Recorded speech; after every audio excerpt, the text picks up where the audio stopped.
2017 में करवाया। तो हम उस कार्यक्रम में शरीक हुए। मैं आपको बताना चाहता हूं कि यहाँ की जो आपने सुनाया, जो आपके अनुभव सुनाए, इससे 100 गुना आगे वहां के अनुभव है। यहाँ जो मार पड़ती थी वो मार कुछ नहीं है। बलवंत सिंह जी की वो मार अगर किसी को पड़ जाती थी तो वो देखते नहीं थे सामने कोई व्यक्ति है या क्या है। इस प्रकार की गुरुजी से हम पढ़ के आए। तो सबसे पहले मेरे को जब कहा कि यहाँ हॉस्टल वार्डन के रूप में आपको रहना है, तो मैंने कहा नहीं, मैं हॉस्टल वार्डन नहीं रहूंगा, क्योंकि मैं समय दे नहीं सकता सही तरीके से। दूसरा है कि मैं हॉस्टल में रहा हुआ हूँ, मेरे को पता था कि हॉस्टल में क्या क्या गतिविधि होती है और किस प्रकार से बच्चे हैं वो कार्य करते हैं, और इतना समय मैं दे नहीं पाऊंगा, इसलिए मैंने झुंझाराम जी इनको मना कर दिया, मैं हॉस्टल में नहीं रहूं। तभी झुंझाराम जी उधर आते तो मेरे को कहते कि आपको हॉस्टल में रहना पड़ेगा। तो मैं उस समय क्या कॉलेज लेक्चर की इनकी तैयारी कर रहा था। मैंने कहा सर मैं रहूंगा नहीं। तो उन्होंने हठधर्मिता थी तो मैं 1-2 महीने के लिए यहाँ रहा। मैंने देखा कि वास्तव में मेरे लिए सूटेबल है या नहीं।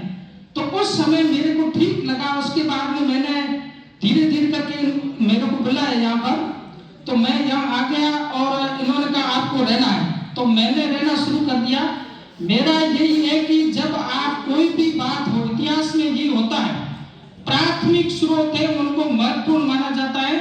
आप किसी प्रकार की बात कर रहे हो उसकी तहकीकात करने के बाद ही बात करें। वर्तमान समय में जितने भी स्टूडेंट आपको बताना चाहता हूँ वो सभी व्यवस्थित पढ़ रहे, किसी प्रकार का ऐसा नहीं है लाइब्रेरी का यूज कर रहे। और पिछली जो 3rd ग्रेड वैकेंसी जिसमें यहाँ रह के 5-7 स्टूडेंट का सिलेक्शन भी हुआ है। तो आप बात कई लोग ऐसे होते हैं, 2 प्रकार की विचारधाराएं होती है, एक होती सकारात्मक, एक होती नकारात्मक। कई लोग ऐसे होंगे जो नकारात्मक बात को ज्यादा फैलाएंगे और लोगों के बाद में ज्यादा कहेंगे ऐसे होता है वैसे होता है। तो आप प्राथमिक जो तथ्य होते हैं उनमें क्या है, अपन प्रत्यक्ष देख के उसका अनुभव करते हैं। तो प्रत्यक्ष आप देखिए, हॉस्टल की व्यवस्था को देखिए, उसके बाद में कोई कमी आपको लगती है तो हमें जितना हम समय दे पाते हैं उतनी कोशिश करते हैं, और किसी को कमी लगती है तो वो बताए कि सर आपके ये कमी है। दूसरा, मैं तो यहाँ स्टूडेंट के तौर पे रहता हूँ, वार्डन का जो चार्ज मेरे को दिया हुआ है, मैं एज ए स्टूडेंट खुद विद्यार्थी जितना पढ़ता हूँ उतना मैं विद्यालय में 1st ग्रेड लेक्चर हूँ, वहाँ पढ़ाता हूँ, वापस आता हूँ, बच्चों के साथ ही घुल मिल के पढ़ता हूँ, जो मैं पढ़ता हूँ वो उनको सुना देता हूँ।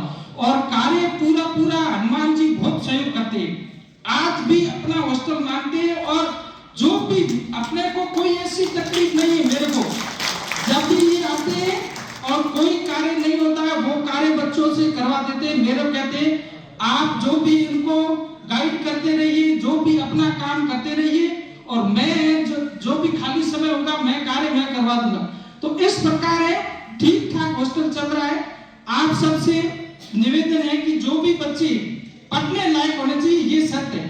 ऐसा नहीं है घर पे जो कार्य करने में करता नहीं है, इधर उधर घूमता, उसको हॉस्टल में एडमिशन करवा दे, ऐसा नहीं।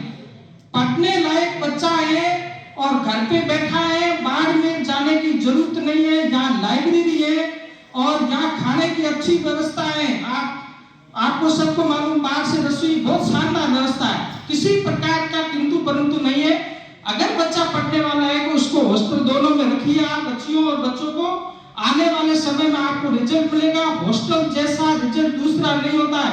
मैं 2005 से 7 हमारा बैच में कहीं यहाँ थे, वहाँ 32 में से लगभग 27-28 सरकारी नौकरी में, 32 स्टूडेंट थे, बाद में 27-28 सरकारी नौकरी, डॉक्टर, लेक्चर सब है। तो हॉस्टल में कंपटीशन का दौर होता है, उसमें बच्चे वो सही तरीके से पढ़ पाते।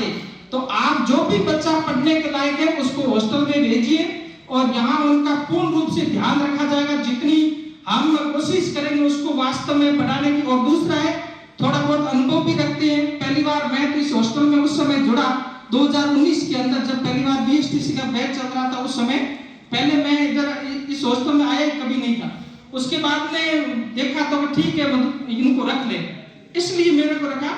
तो मैं पूर्ण रूप से ध्यान इन बच्चों का रखूंगा। और बच्चे, आपको पता है कार्यक्रम चल रहा है, अभी बैठे बच्चे सब व्यवस्थित है, तो सभी है इसमें सहयोग करें, बच्चों का पूर्ण रूप से ध्यान रखेगा।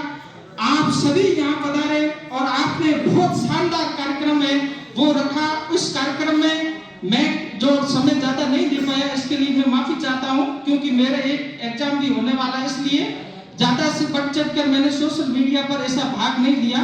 दूसरा जो भी सहयोग मेरे से होगा वो मैंने करने की कोशिश की। आप सभी यहाँ पधारे, आप सभी का बहुत बहुत धन्यवाद। Thank you.